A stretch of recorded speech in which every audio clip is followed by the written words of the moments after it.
Welcome to Hotline TV. I'm Quinn McCord. And I'm John Mercurio. As everyone in the known universe is aware by now, President Obama's got a new pal in the White House. That's, of course, Bo, his new Portuguese water dog. Sweet. Quinn is a big fan.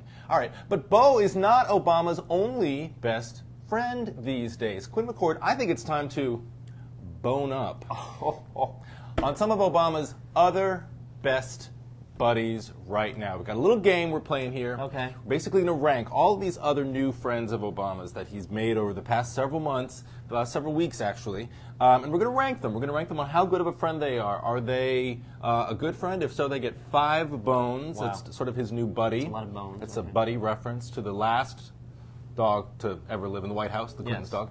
And if they're not necessarily a close buddy, then we will give them 1 bone, which means they're in the doghouse. Okay. All right? Makes sense. All right, let's start with our first category, pirates. You know, the conventional wisdom is that the defeat of these pirates is a big boon. A boon. For, if you will. Bone with a boon. For Obama, because he's allowed to be tough, and it's a you know, foreign affairs victory. Sure, you know. no drama, Obama in action. But it actually turns out that these were actually the pirates of Penzance. And when the U.S. Navy confronted them, they started seeing Gilbert and Sullivan show tunes. That's a lie. You're making stuff up. This is a serious news show, Quinn McCord. All right. Well, but you're right. I will give that maybe 4 bones. You know, life is not always a show tune. I'm just putting it. All right, 4 bones. Moving on. Wall Street. I'm going to give it 4.5 bones, just to be contrarian and yet similar at the same time. Okay, Wall Street.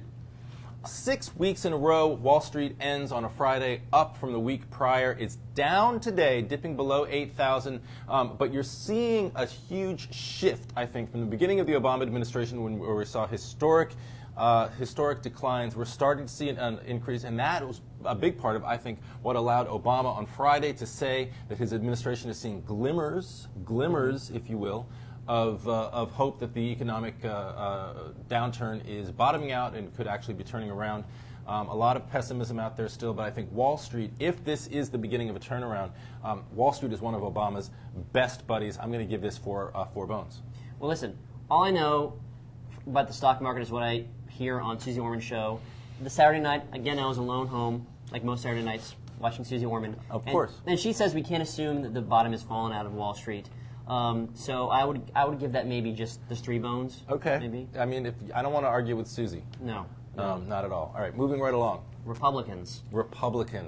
You know, I mean, people sort of trash, Karl Rove and Dick Cheney. They're not really good spokespeople for the Republican parties, and I guess I agree with that. But the converse of that is that would we really want politically viable future Republicans to be sort of upfront right now, sort of being too negative and nasty and ruining their future reputations? Yeah. You know what? Better have these people sort of do the dirty work and save the politically viable future Republican candidates for later on. For when they actually are going to have to be on stage. I guess that's one way to look at it. I was looking at this question as more of a, how is the Republican Party struggling at this point or succeeding in reinventing itself? Have they turned around? Have they created a message that they can articulate and take into 2010? Do they have leaders right now, whether it's the party chairman or potential 2012 candidates, governors out there, senators, who are clearly sort of gaining momentum? And I think the answer is still no, and I think that's a big part of why you see Obama's numbers still relatively high, and I think that's still a part of why you see Democrats in Congress, despite much lower ratings than Obama, still having support. Yeah, and even if the Republicans had better spokespeople, I mean, it's still going to be all about Obama and the Democrats. There's not much Republicans can do. It's all about the environment anyways. I'm giving them 2.5 bones. Sure. 2.5 bones. I hope our producers can create half bones, but that's for them. That's for them to decide. That's for the little people to deal with. Yeah. Hillary Clinton. Hillary Clinton. Look, we saw a photograph on Friday, I believe, that was taken of Hillary Clinton sitting with Barack Obama on the White House lawn. It was a beautiful day in Washington.